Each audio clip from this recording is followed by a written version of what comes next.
everybody. Hello. How are we doing? I don't know. How are we doing, Dana? I'm pretty tuckered up. I'm exhausted. And full of food. Okay, yes. Lots of food. Lots of very good food, though. Lots of very good food. But that's not what we're here to talk about today. This is episode 1 in my new fall series. His new series. Jake and Dana's Faves. We're going to be spending the next... Yes, this is Dana, for those of you who don't know who she is. We're going to be spending the next few weeks talking about some of our favorite things. So today, episode 1, we're going to focus on talking about our favorite movie, which is kind of difficult for us. Me personally, because I'm not a huge movie fan. I can probably count how many movies you've seen on both of my hands. Me? Yes, That's you. a lie. I've seen movies.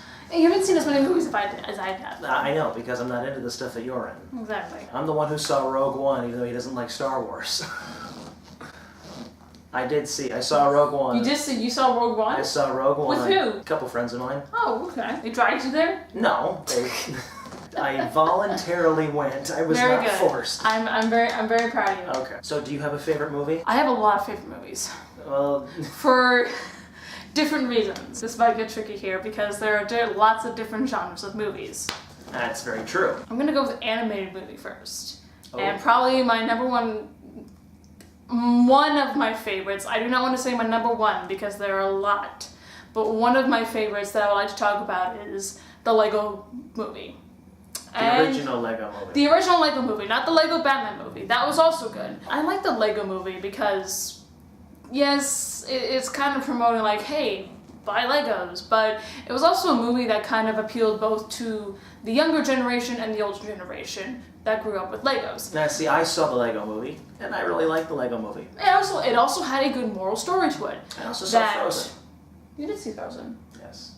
Say the moral story again, because I cut you off. The whole moral of the story is kind of being yourself. There's something special in each and every one of us, and that's what makes us unique. And everything is awesome. And the song, yes. So, yes, I did see the Lego movie.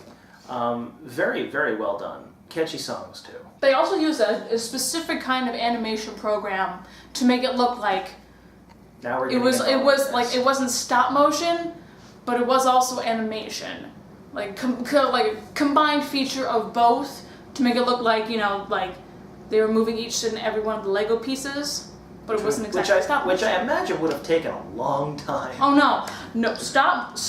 I can go on and on about stop motion because animation. This is only supposed to be like a 5-minute video. I know. I don't think it's going to be anywhere near that at this point. Oh yeah, we'll pass it off to you then. Okay, well, let's see. I've seen quite a few movies, but some of my favorites are unfortunately ones that some of my viewers probably wouldn't be allowed to watch. Not in that way. I'm talking like, well, okay, one of them is Silence of the Lambs.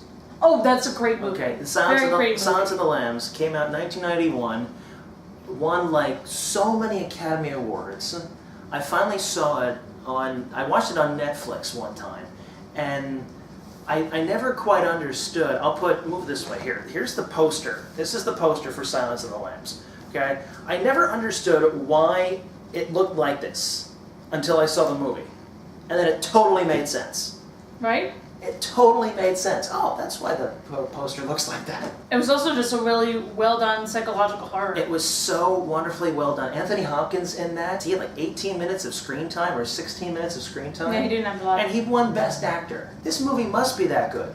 If you can be on screen for like less than, like a quarter of the movie and win Best Actor. It's amazing how well done each and every actor can get into character. I know, it was so phenomenally well done. Now, I'm not saying that some of you watching should see it, because it's definitely not It's rated R. Yeah, I think it is, right? Yeah? Yeah, it's rated R. Yeah, it's definitely not a movie that young people should be seeing. It's very not friendly in some areas, we'll leave it at that. But there's other movies that I've seen that I really like. I have one. I have another one that I just thought of right now. Okay. Indiana Jones and the Raiders of the Lost Ark. Of course you would say that. Oh wait, is that the one from 83 or is that the new one? 89. 89. Ah, that was the one. Yes. The cool thing I like about the Indiana Jones series, well, the first one didn't really spark it, but the second one, the Temple of Doom, at the time, the movie ratings were just kind of like G and PG. And R. And R, yes. R was also in there. Around when Temple of Doom came out, seeing how graphic it was, because literally, there is a scene in the movie where a man... Don't spoil it.